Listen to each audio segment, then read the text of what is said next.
Ladies and gentlemen, welcome once again to the Packernet Podcast. I am your host and resident fanalist, as always, Ryan Schlip. Check us out online, packernet.com. Find me on Twitter, pack_data. Well, I hope you all had a happy Valentine's Day. I got yesterday's podcast about a quarter of the way done, but there was just too much going on. So I'm just going to restart. We went down to Milwaukee. My daughter had an event down there, and Valentine's Day dinner and all that. And so didn't get much done outside of that. Well, the Philadelphia Eagles Super Bowl parade took place, and as you could expect, it was perfectly civil. A bunch of old ladies waving Eagles flags and clapping, and little children sitting on the side of the road, smiling gleefully.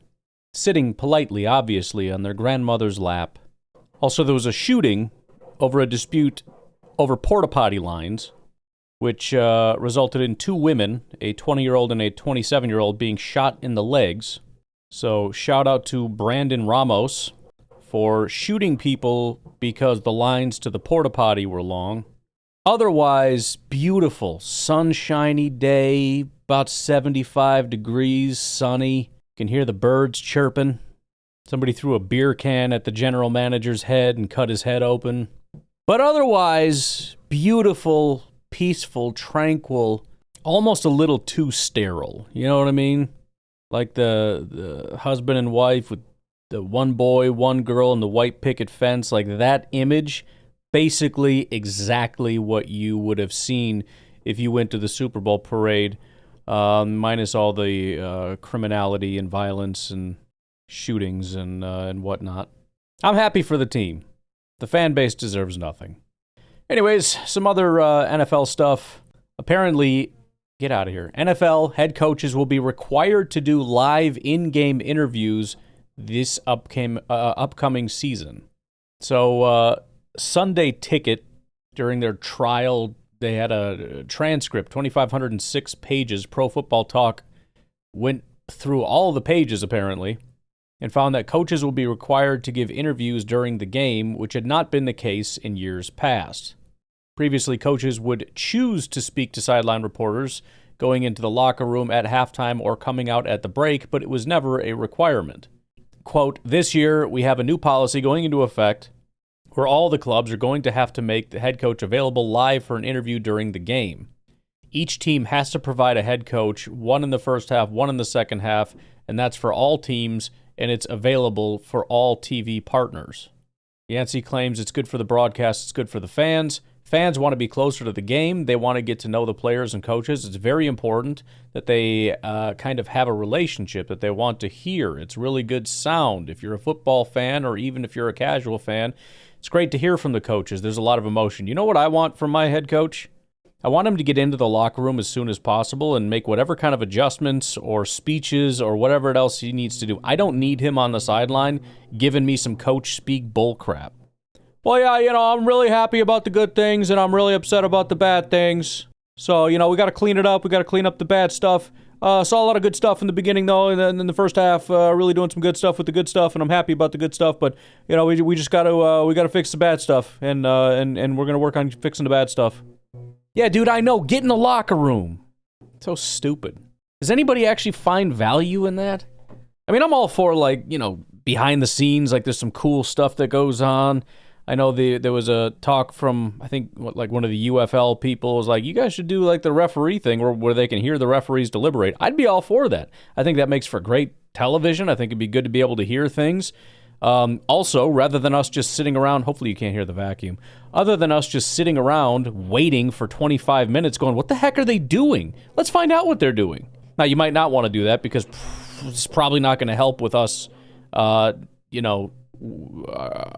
how much we dislike the referees when we hear them speaking and basically having no idea what the heck they're talking about. I'm just saying I'm not opposed to giving us more access. I'm all for it. This is something I don't care about.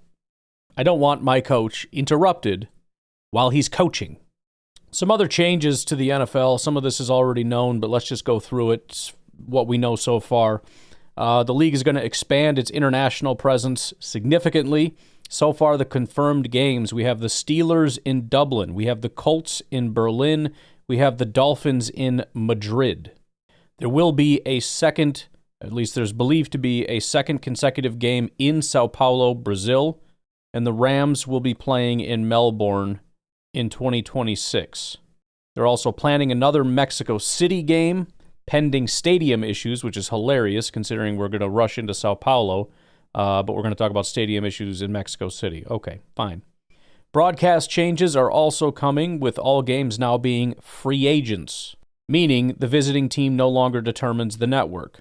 Major matchups could appear on any platform, including streaming services like Amazon Prime.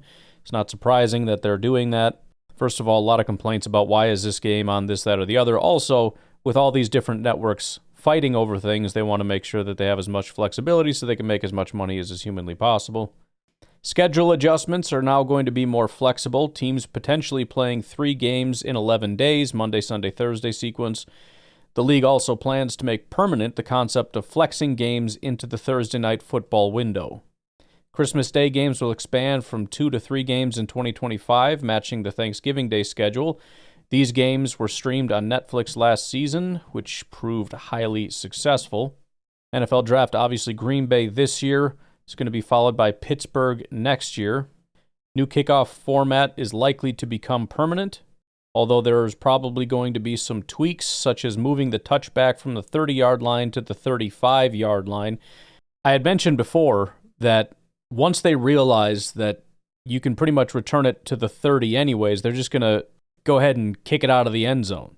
So they're just going to keep moving it forward until people start or stop kicking touchbacks. They just don't want that. You're going to, which I appreciate. We're going in the other direction. They used to have it where they tried to incentivize you to kick touchbacks. Now they're moving it around to say, no more touchbacks. So again, it's going to be valuable to have a kick returner. And no, I don't think Keyshawn Nixon is necessarily an elite kick returner. I'd mentioned it last year. I don't know if this new kickoff thing is going to work for him. And I don't think we saw anything super special out of Keyshawn. I do think he's our best option right now, but I'm just saying, if they're going to make it essentially that pretty much every kickoff is going to be returned, that's what the NFL seemingly wants, which again I appreciate, then it would make sense to get as good of a kick returner as you possibly can. They did already have returns increased 57% while maintaining player safety last year. I'm sure they're going to try to pump those numbers up. Officiating changes are expected, with the league likely to expand reviewable plays to potentially include face mask calls or non-calls, responding to criticisms about officiating consistency. Just open it up, bro. Why do you have to? I don't understand this. Well, let's add this. Why? Is it just me, or is this completely arbitrary? Like, let's add 2 more things that you can review. Why? Just everything. Especially if you go to the extent of non-calls. Non-calls, I would think, would be the last thing. You would open up every single penalty to review before we start talking about non-calls. I'm in favor of people upstairs allowing, being able to review non-calls. I'm fine with that. But it just seems weird that there would I don't even know what's left, that there would be something left on the table before we start talking about non-calls. I don't know. We'll see. We'll see what they end up doing. Quick recap of the big events coming up. Starting February 24th through March 3rd, you have the NFL Scouting Combine, the Underwear Olympics for the NFL players, so that'll be cool. Free agency begins March 10th through the 12th. Annual league meeting March 30th through April 2nd. And then you got the NFL Draft April 24th through the 26th in Green Bay, Wisconsin. The NFL schedule release will be sometime in mid-May. Looking at the NFL trade news, ESPN's Michael DeRocco, whoever that is, says, regarding recent reports that Steelers have inquired about a trade for Jaguars quarterback Trevor Lawrence, a Jaguar source says there's no chance they'll trade Trevor Lawrence and called the idea ridiculous. So, as I said, you're going to hear a lot of super crazy stuff. Some of it's complete bullcrap. Some of it is exaggeration. Like I said, it's possible they called and the Jaguars were not interested, because that's all it really said, is that the Steelers were reaching out to inquire. Didn't say there was any interest on the other side. So Obviously, the Jaguars went and found somebody for a news source and said, please get it out there that this is bull crap so my quarterback doesn't freak out. The rumors about the Rams sending Stafford to the Giants, a little bit of a bump in the road. Adam Schefter says there is no chance they give up the number 3 pick for Stafford. Now, a couple things, because if you just read headlines and whatever, it says things like NFL Insider silences rumors sending Stafford to New York. It's not exactly the case. First of all, this is not him speaking with any form of knowledge. And Schefter's big on this. Ian Rappaport is better as far as talking about sources and whatnot. Schefter likes to just give his opinion a lot and then put insider next to his name so people assume that everything that he says comes from the horse's mouth. Second of all, nobody really said it had to be the number 3 pick. I think that's massively overvalued anyways, so that would just be kind of silly if they did try to get Matthew Stafford. You're not sending a number 3 overall pick for this old, washed-up dude that's, washed up is not really fair, but old, injury-riddled guy that's only got a handful of years left. There's an article here, not going to read any of it, but the title is funny enough. Is Jets' Aaron Rodgers trade the worst in franchise history? Oh, I just had to let you know that that's a thing. By the way, the reason that number 3 overall pick, just go back for a second, the reason that came up is Colin Cowherd came up with that little scenario that they'd give up the number 3 pick. Stupid. So that's really what Schefter was shooting down, is that idea, not so much that the Giants could end up with Stafford. It's still potentially on the table. But back to the Aaron Rodgers thing, there's a new article from the New York Post. It says, per the report, Rodgers did not want his time with the Jets to end like that. Quote, concerned that his career could end with a whimper, Rodgers, 41, aggressively urged the Jets to stick with him for another season or two over the course of multiple conversations last week, a well-placed source told the Post. They then wrote that when the Jets decided to move on anyway, Rodgers accepted his fate like a man going to the gallows, the source said, and slipped into the darkness for a few days. This is kind of what I've been alluding to from the standpoint of, well, number one, he should have just accepted his fate and left on a high-ish note with the Green Bay Packers, be only with one team. I mean, it's a heck of a thing to only be with one team. Messed that up, got injured, bad season, etc., etc. But beyond all that, who wants him? I think it's a very serious question, and I think that there's a question going on in Rodgers' mind right now, too. Do you want your career to end the way that it ended with the Jets? Do you want it to continue? Because that could even be worse. You want to be playing in your early 40s for another new team, probably going to have a rough first year because it takes some time to get acclimated. Not to mention, who knows, do you want it to be public what your market is actually like? That's probably not going to be a very forgiving process for you. I mean, when he went to the Jets, it was, oh my goodness, he's the greatest, and the Jets are going to win the Super Bowl, and da-da-da-da. That's not going to happen this time around. If he says, I'm looking for my options, and you start hearing rumors about this team doesn't want him, and this team doesn't want him, and here's why, and here's what people think he's actually valued at, you want that? So he's kind of stuck between a rock and a hard place here, because if you retire, you end on a low note. If you continue, you're potentially going to make things even worse. So it kind of does make sense that he would want to just stay with the Jets, because then, you don't have to go through that process. You just get another shot to try to pick this thing back up. And also, like I said, he probably knows that he's not going to get another opportunity to basically run a team wherever he goes. He's not going to be able to handpick anything. Although that's also dead now with the Jets. And then finally, for NFL news, Dolphins have released cornerback Kendall Fuller. A concussion and knee injury kept Fuller sidelined for multiple games this season, and once reliable starter is perhaps entering a rotational phase of his career, Fuller should get picked up by another soon enough and can still meaningfully contribute to an NFL secondary. So keep Kendall Fuller, I guess add him to your list of potential people that could be picked up. Fuller is 30 years old right now. Did have a down year last year due to the injuries, presumably, but the 3 years prior was really the rest of his career was pretty decent. So if you're super upset about the injuries and just don't trust it and think at 30 with that injury he's not going to be able to bounce back, then obviously there's no interest. Possibly could have some value, though. Doesn't look like he has a super recent injury history at all. I mean, his time with Washington, the 4 years prior he was with Washington, doesn't really look like he was injured very much at all. It's a probably not, but it's not a no. All right, let's take a break. We'll come back. We got some Green Bay Packers news, or at least Green Bay Packer-related news, Packers adjacent. And then we'll do some NFL draft. We'll take a break. We'll be right back. All right, as for some Packers adjacent stuff, official Preston Smith was released by the Pittsburgh Steelers.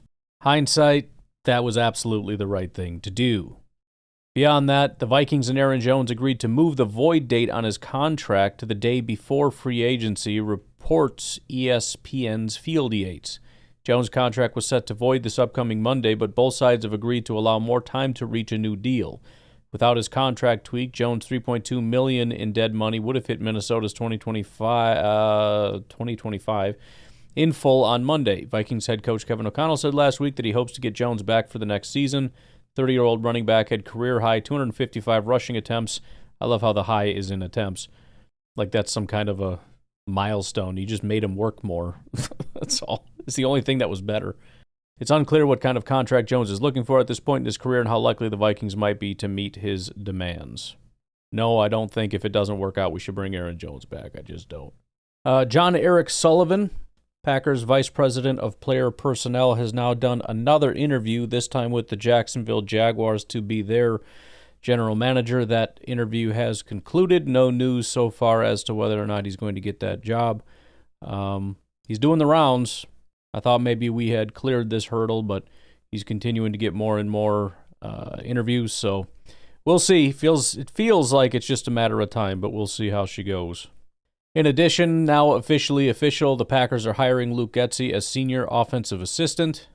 We had already talked about that as being a thing, but now it has been made official via Tom Pelissero.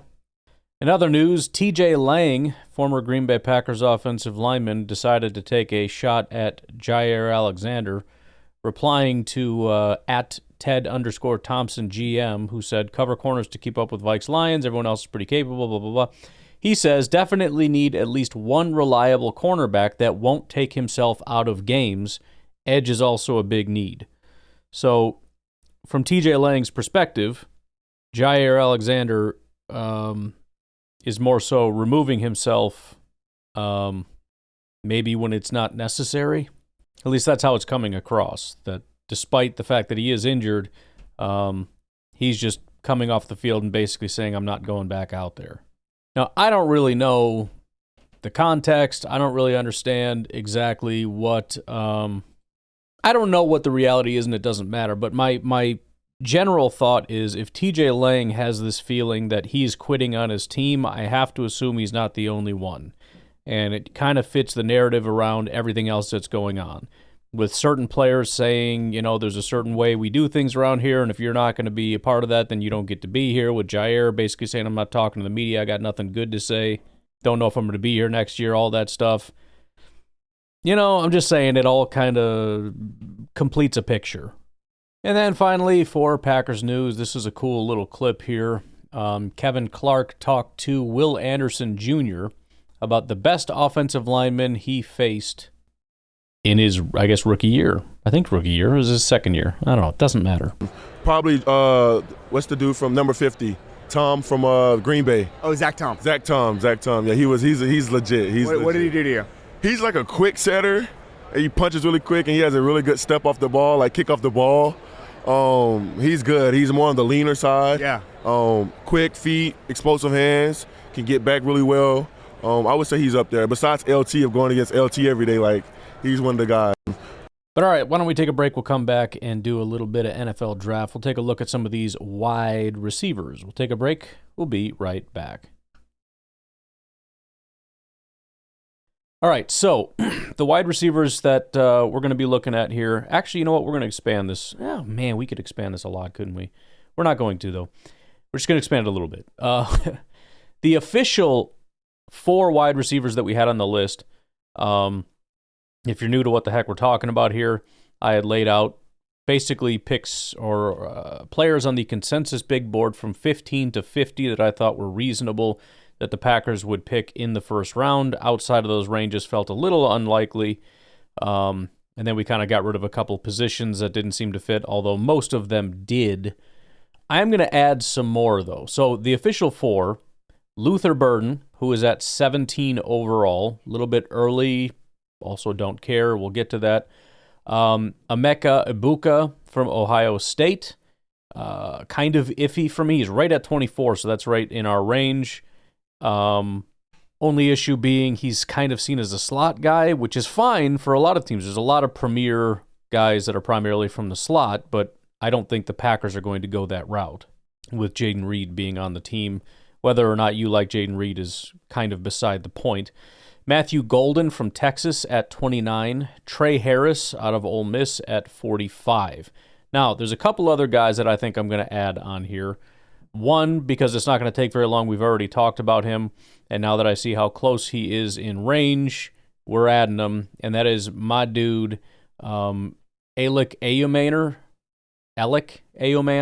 I don't remember exactly how you say his name, but it's Ayomanor is who it is, out of Stanford. Big fan of his. And then we're going to add Tetaroa McMillan out of Arizona. He's at 8 overall, but as I've said, he has been bouncing around a ton. And if he does slip outside of the top 10, which is entirely probable at this point, seeing as though he's fallen to 8 already, he has been mocked to the teens and even 20s in some cases, and the Packers have the ability to move up, so it's not entirely impossible. He was at his peak at the 4th overall prospect. He is down to 8 right now, but it has been a pretty gradual decline. Now, he doesn't seem to want to crack below 8, but that's where he's at. He was mocked 17 to the Bengals, 12 to the Cowboys, 19 to the Buccaneers by Fox Sports, 17 to the Bengals, 11 to the 49ers. So it's there. So we're going to go over that as well, and we'll limit it to that. You could argue that we should talk about Isaiah Bond as well. He's at 56 overall. We'll see how it goes. I'm not planning on that, but we'll see. We'll see. So let's start off with the easier two, and you can feel free to disagree, call in if you do. But Luther Burden and Emeka Ibuka, as I said, I just don't think necessarily fit. If I had watched them and I was doing backflips about how elite they were, then I would probably be a little bit more open to having that conversation. But again, I think it's very obvious what the Packers need. In fact, I think the conversation is misguided to where we're more focused on number one, as opposed to realizing what the Packers actually need, and that is an X receiver. And you can say, well, we need him to be this talented and that. Listen, you always want your guys to be as talented as is humanly possible. The question is, what do we actually physically need? You need a guy that can do X, Y, and Z. If he ends up just being the most perfect, amazing receiver and the greatest receiver in the history of the world, that's wonderful. But come up with a realistic checklist. What do we need?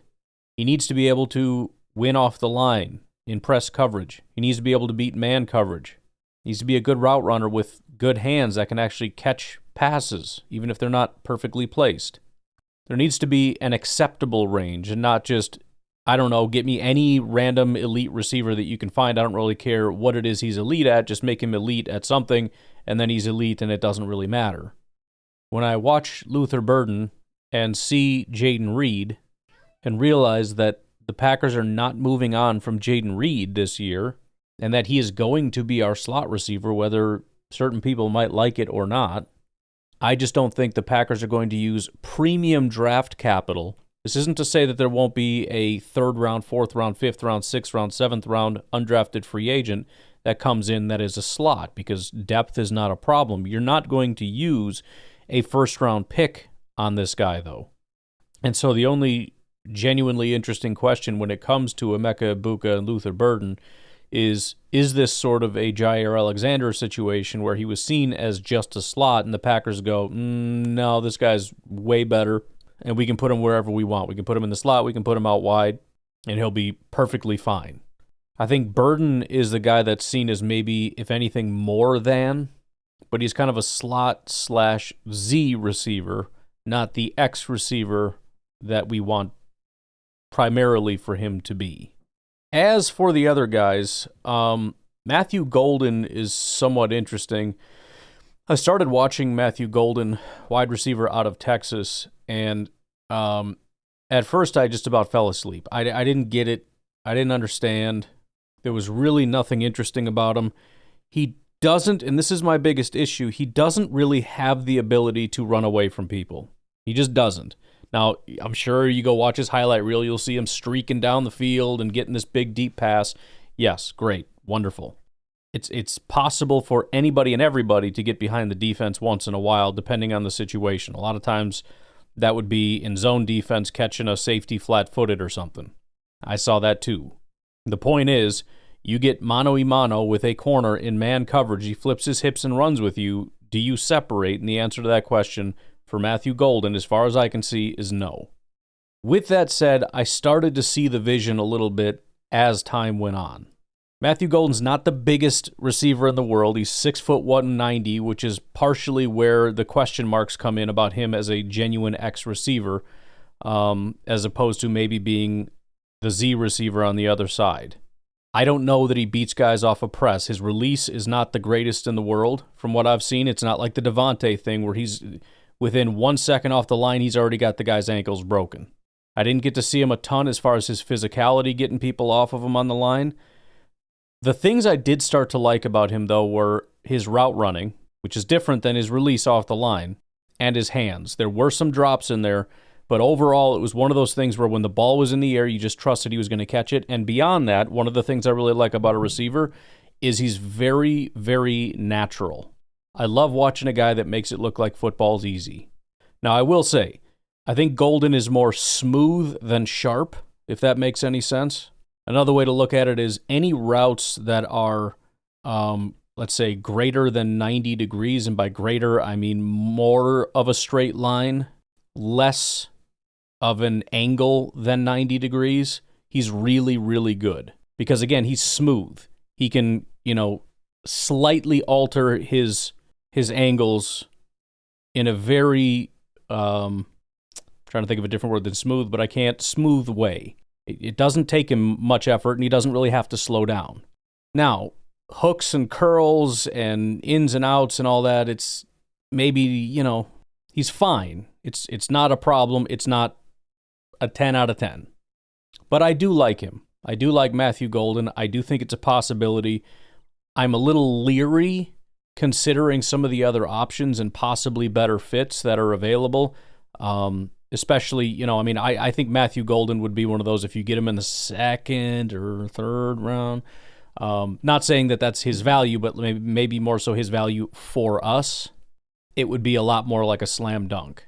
I just think when I look at my checkbox of things that I would love to have in that premier, outside, just in your face, you can't stop me type of receiver, Matthew Golden's not that dude. In fact, Manor, I was much more excited about than Matthew Golden.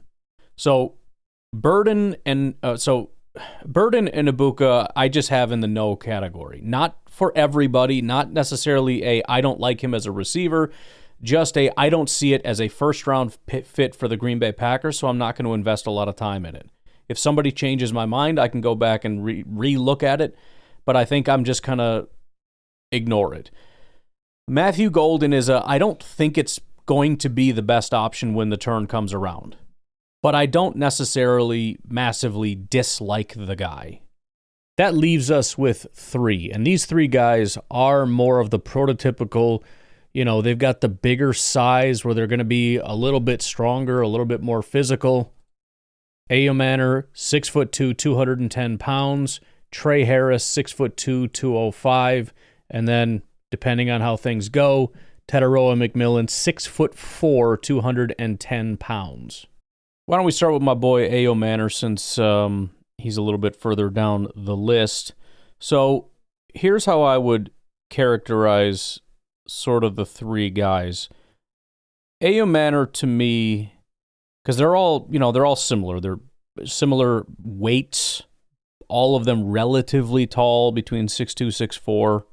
I think if I were to single out what I like about A.O. Manor above and beyond the others, it's number one, the route running. This is sharp, crisp, fluid. He's going one way, and then he's just going the other way. Really, really, really impressive. He has a good enough ability to get off a press from what I could see. And beyond that, he is a violent football player. Now, this doesn't necessarily mean better, but when it comes to blocking, he wants to kill the guy.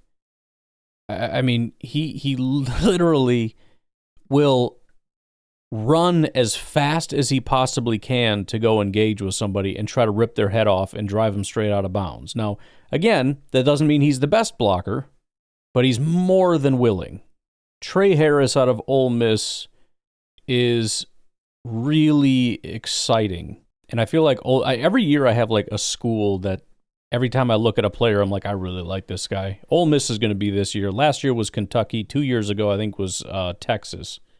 If I could characterize Trey Harris, it would be DK Metcalf. Now, he's not as big as DK Metcalf, but you're looking at a guy that comes from kind of a weird offense, limited route tree, which is kind of perfect because DK Metcalf went to Ole Miss, so it's literally the exact same thing. But this guy can straight fly. Now, according to his 40 time, like he's going to run this, that, I don't care. He's got the long speed. He's one of those striders that just gallops past people.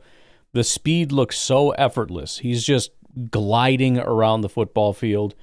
I'm watching most of these games. They're giving him a ton of cushion, and he's one of those guys that can run a double move 10 yards before he even gets to the guy, right? He's running a double move, and it's like, that was way too early. You're not getting him to bite on anything. And he still gets behind the guy. So we're talking this 6'3", 210-pound guy that can just fly around.